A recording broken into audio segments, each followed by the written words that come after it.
den. Tak já bych na vás měla taky takovou jednu možná záložnou otázku, uvidíme.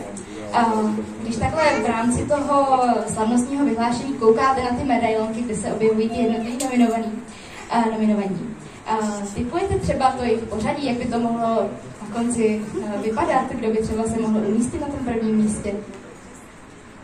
To je velmi záhodná otázka, kterou jsem opravdu nečekal. A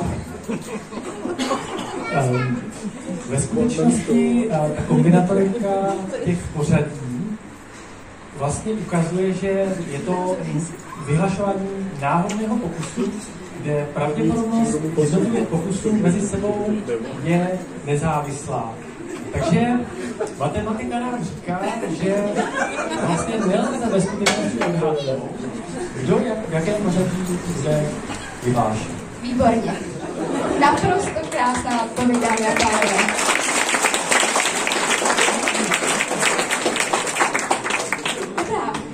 Tak nebudeme to opět zdržovat a budeme se podívat na to, kdo skončil na tom třetím místě.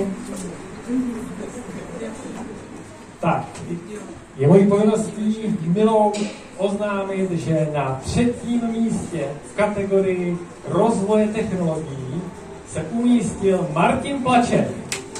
Martin Plaček získává v této kategorii, tedy rozvoje technologií.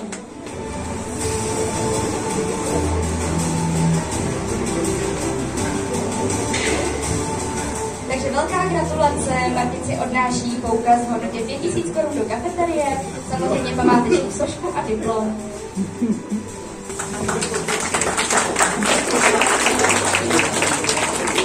Tak a podíváme se tedy, co říká matematika a jak dopadlo druhé místo. Ano,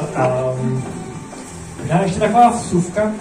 Zajímavé je, že okolí většinou vnímá lidi, kteří se věnují technologiím, jako takzvané ajťáky.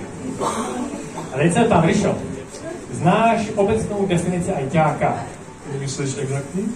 Ano, přesně ta exaktní definice ajťáka, která zní. Ajťák je člověk, který vyřeší problém, který nikdy neexistoval, způsobem, kterému nikdo nerozumí. Takže prosím vás, druhé místo v ajťácké kategorii má Miroslav Březina.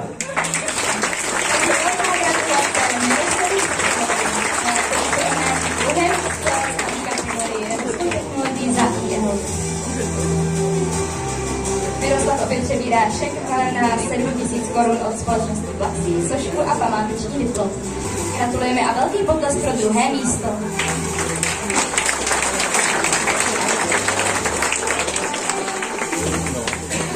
Tak pojďme se podívat na toho vítěze. Pojďme se podívat na první místo.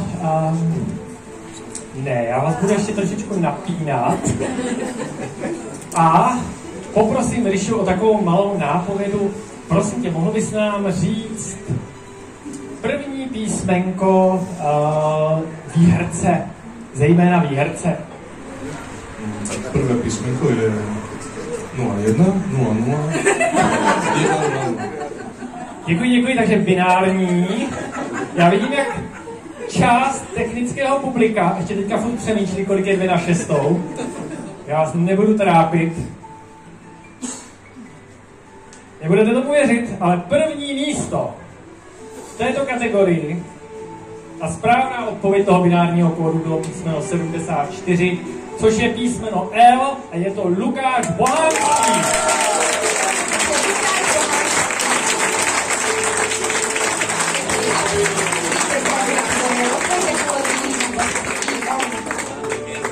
Kolegové pro jeho nominací uvedli, jako procesní inženýr úzce spolupracuje na zavádění moderních technologií na CISKu a dělá to skvěle. Ano, máme tu 4. a 5. místo. Na 4. místě se umístil Honzik Pitrle, na 5. místě Jiří Matějka. Pánové, prosím, pojďte k nám na taneční parket. Ano, 4. a 5. místo neboli zprávkou a odnesli poukaz. Takže Jan Pitrle a Jiří Matějka.